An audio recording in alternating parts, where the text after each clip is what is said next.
Bismillahirrahmanirrahim. Permasalahan ke-10. Sebab-sebab yang menyelamatkan manusia dari siksa kubur. Hal ini juga dapat dijawab dengan dua jawaban, yaitu secara global dan secara rinci. Jawaban secara global adalah dengan menghindari semua sebab yang dapat mendatangkan siksa kubur. Dan cara yang paling bermanfaat adalah hendaklah seseorang duduk sejenak sebelum tidur, lalu berintrospeksi diri atas apa yang menjadi kerugian dan keuntungan yang telah ia lakukan pada hari ini. Kemudian ia memperbaharui taubat dengan taubat nasuha antara dirinya dengan Allah. Kemudian ia tidur dalam keadaan taubat, dan ia berjanji tidak akan mengulangi dosa yang telah ia lakukan setelah ia bangun dari tidurnya. Dan hal ini hendaklah dilakukan setiap hari. Jika ia meninggal pada malam itu, ia mati dalam keadaan bertaubat. Dan jika ia bangun, maka ia bangun dan siap untuk melakukan amalan dengan senang hati, karena ajalnya belum tiba, sampai ia berjumpa dengan Robnya dan dapat melakukan amalan yang belum ia kerjakan. Tidak ada amalan yang lebih bermanfaat bagi seorang hamba melainkan dengan cara tidur yang seperti ini, terlebih jika dibarengi dengan zikir kepada Allah dan mengamalkan sunnah-sunnah Rasulullah SAW sebelum, saat, sesudah tidurnya.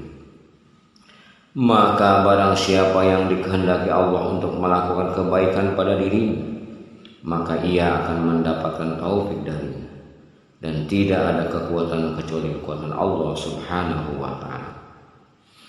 Adapun jawaban secara detail, maka kami sebutkan hadis-hadis Rasulullah sallallahu alaihi wasallam yang berisi tentang amalan-amalan yang menjauhkan hamba dari siksa kubur.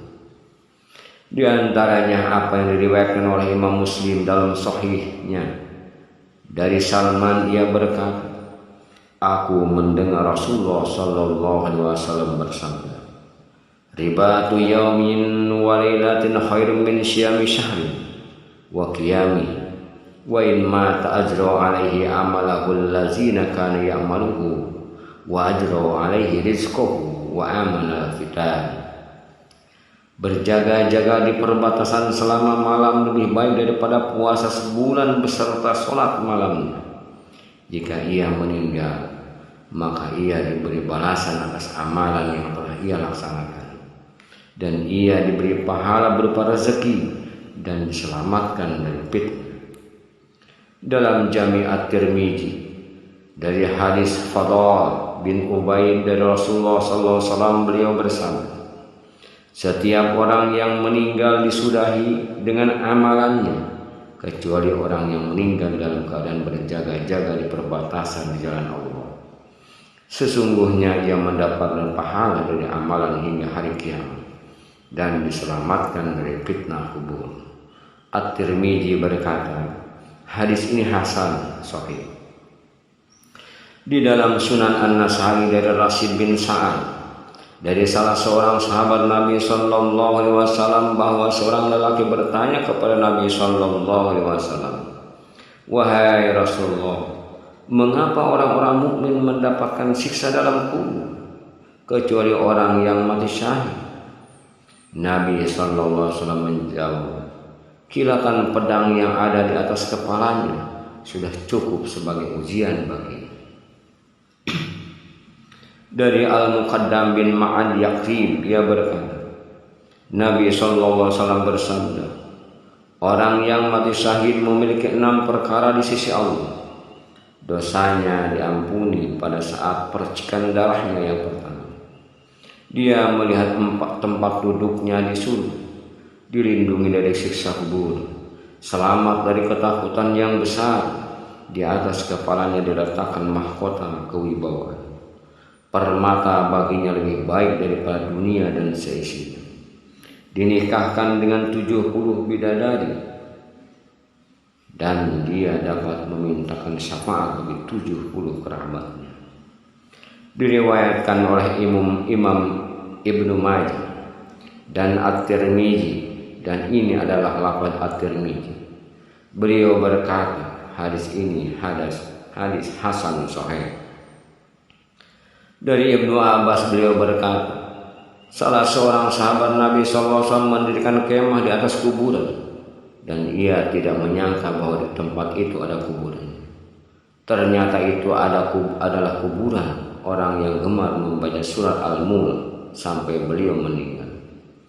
Kemudian sahabat Nabi tersebut pergi menemui Nabi SAW seraya berkata, wahai Rasulullah, aku mendirikan kemah di atas kuburan dan aku tidak menyangka kalau itu adalah sebuah kuburan. Dan ternyata itu adalah kuburan orang yang gemar membaca surat Al-Mulk sampai menghatamkan hingga ia meninggal.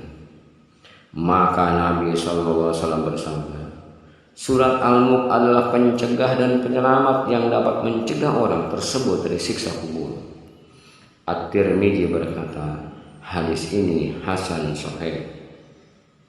Dan telah kami riwayatkan dalam Musnad Ibnu Hamid dari Ibrahim bin Al-Hakam dari ayahnya, dari Ikrimah dari Ibnu Abbas, bahwa beliau berkata pada salah seorang, maukah kamu aku sampaikan kepadamu sebuah hadis yang dapat membuatmu senang? Orang tersebut menjawab, ya.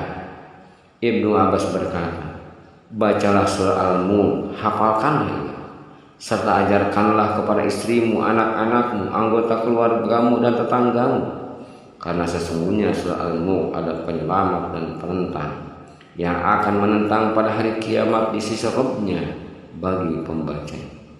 Dan dia akan memintakan kepada Rabb-Nya agar menyelamatkan pembacanya dari siksa api neraka jika ia berada di dalamnya, dan agar Allah menyelamatkan pembacanya dari siksa kubur. Rasulullah Shallallahu Alaihi Wasallam bersabda, aku sangat ingin jika hal tersebut berada dalam hati setiap orang dari umatku. Abu Umar bin Abdul Bar berkata, ada sebuah riwayat yang sahih dari Rasulullah Shallallahu Alaihi Wasallam bahwa beliau bersabda, sesungguhnya terdapat dalam Al-Quran sebuah surat sebanyak 30 ayat yang dapat memberikan syafaat kepada pembacanya hingga dosanya diampuni, yaitu surat Al-Mulk. Dan dalam Sunan Ibnu Majah dari hadis Abu Hurairah secara marfu, barang siapa yang meninggal dunia karena sakit perut, maka ia meninggal sebagai syahid dan dilindungi dari siksa kubur. Ia akan diberi makan dan diberi rezeki dari jannah. Di dalam Sunnah An-Nasai dari Jami bin Saddad, dia berkata, aku pernah mendengar Abdullah bin Yaskur berkata, aku pernah duduk bersama Sulaiman bin Syahab dan Khalid bin Fatah. Lalu mereka menyebutkan kisah seseorang yang meninggal dunia karena sakit perut. Sedangkan mereka berdua sangat ingin menyaksikan jenazah orang yang mati syahid tersebut. Salah seorang di antara mereka berkata, bukankah Rasulullah SAW pernah bersabda, barang siapa yang meninggal dunia karena sakit perut, maka ia tidak disiksa di kubur.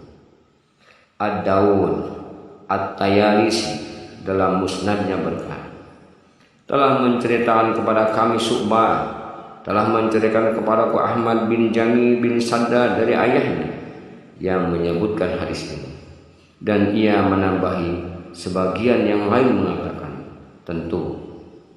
Dalam riwayat At-Tirmizi dari hadis Rabi'ah bin Sa'id dari Abdullah bin Amru, dia berkata, Rasulullah Shallallahu Alaihi Wasallam bersabda, ma min muslimin yamutu yaumal jum'ati aw lailatal jum'ati illa waqahu Allahu fitnatul qabri. Tidaklah salah seorang dari orang muslim yang meninggal pada hari Jumat atau malam Jumat kecuali Allah akan melindunginya dari fitnah kubur. At-Tirmizi berkata, hadis ini hasan gharib karena sanad hadis ini tidak tersambung.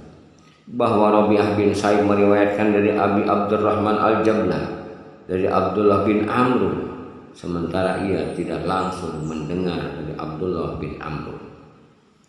Al-Hikam, Al-Hakim juga telah meriwayatkan dalam Sunan At-Tirmidzi dari hadis Rabi'ah bin Sa'id dari Iyad bin Uqbah Al-Fahri dari Abdullah bin Amr. Abu Naim juga telah meriwayatkan dari Muhammad bin Munkadir dari Jabir secara marfu dengan lafaz sebagai berikut: Man mata lailatal jum'ati aw yaumal jum'ati ujira min azabil qabri wa jaa yaumal qiyamati wa alaihi tabi'us suhada.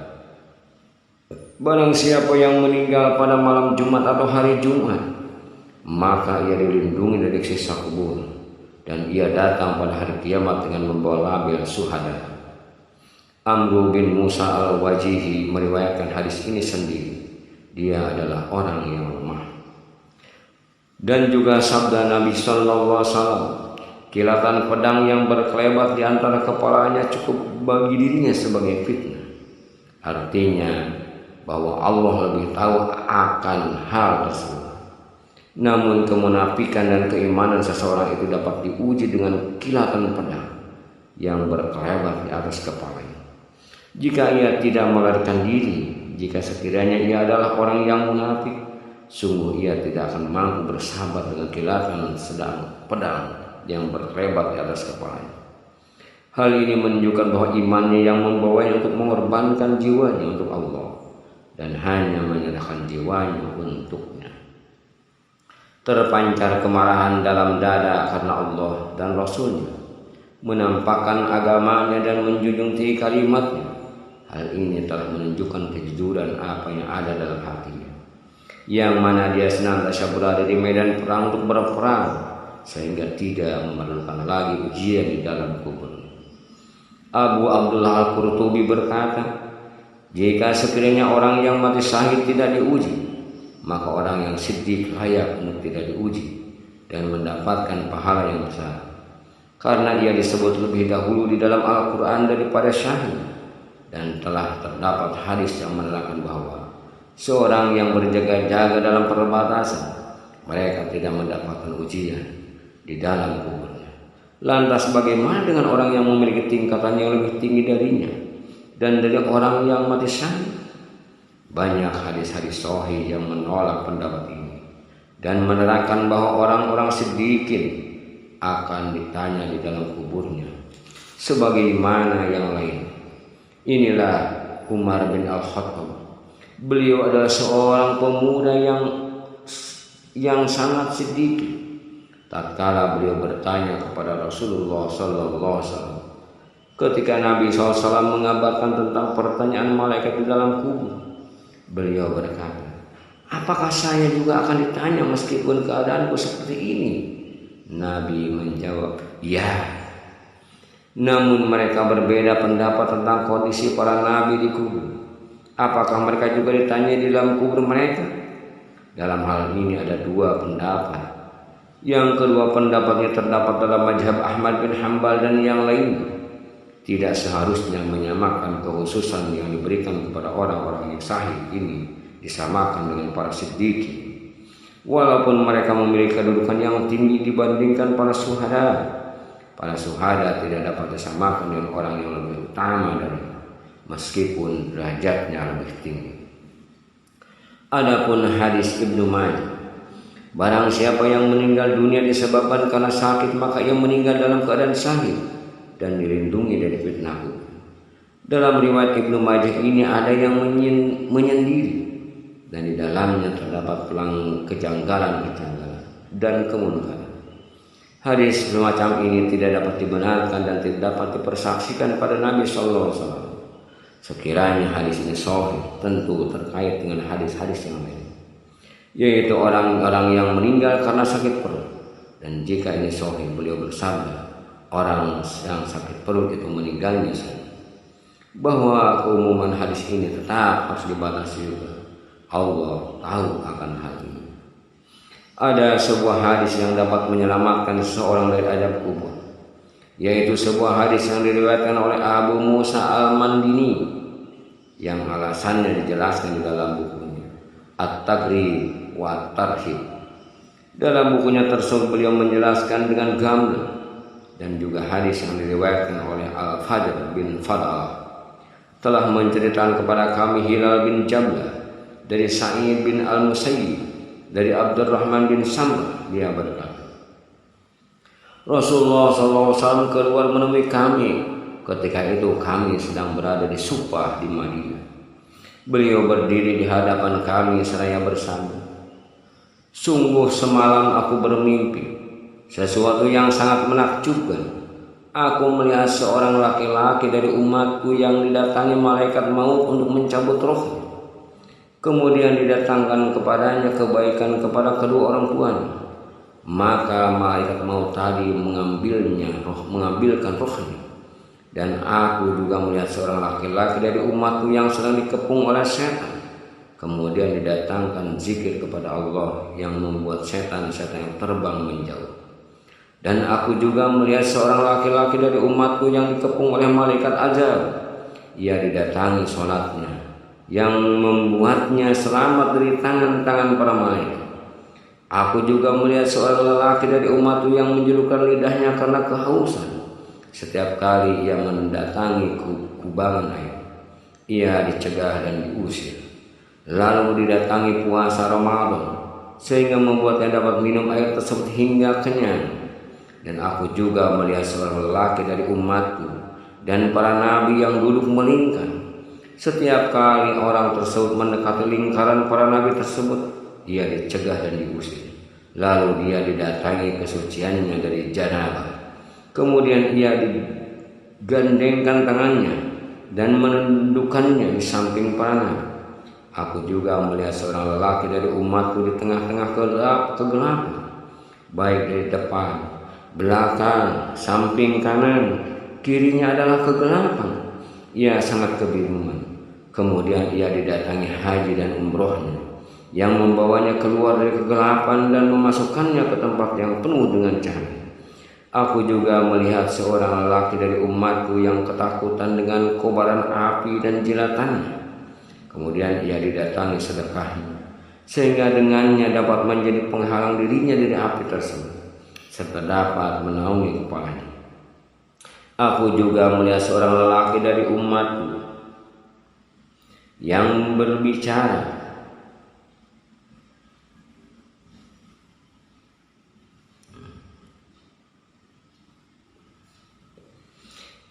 kepada orang yang mukmin, namun ia tidak mau bicara dengan.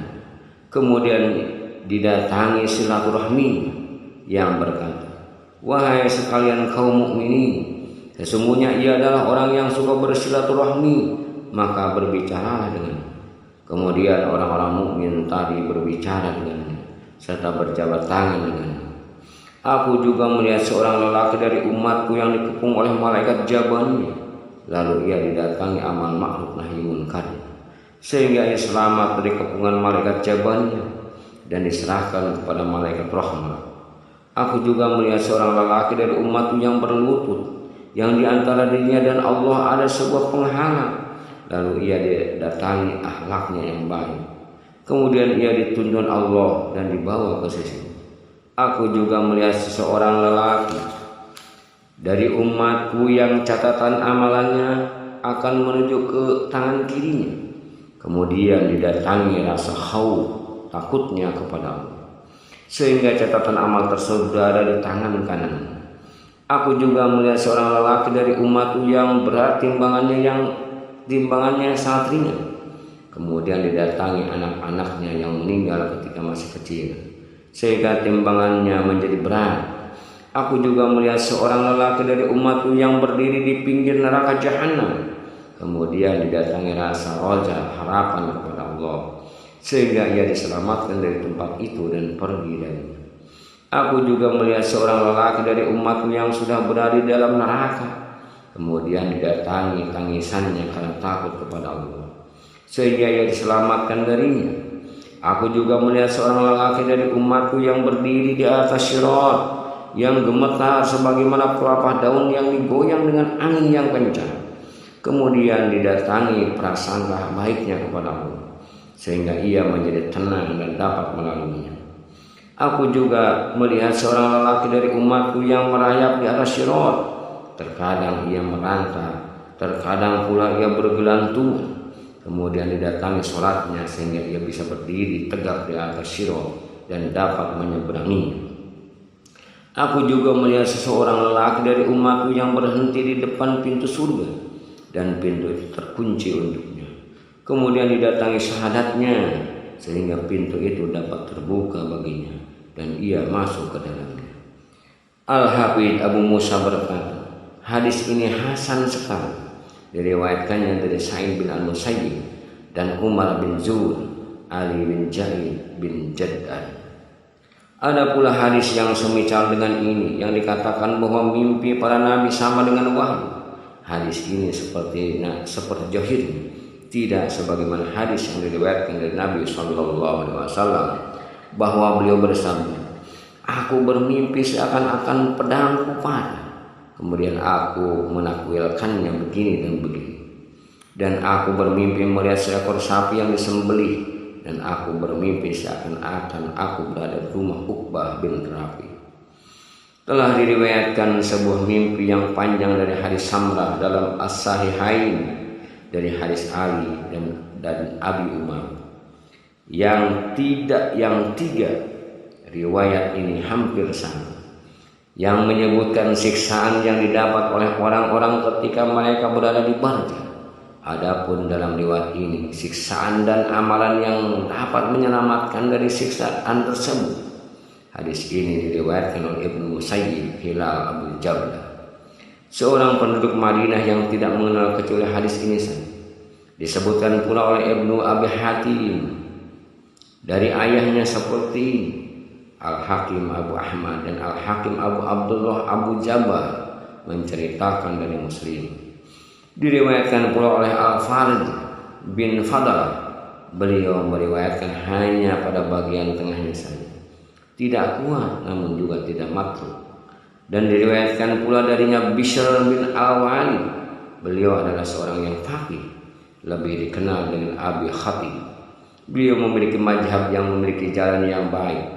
Aku mendengar Syekh Islam sangat memperhatikan hadis semacam ini. Dia berkata, dasar-dasar sunnah menguatkannya, dan ini adalah hadis yang paling baik dalam perkara ini. Wallahu a'lam bishawab.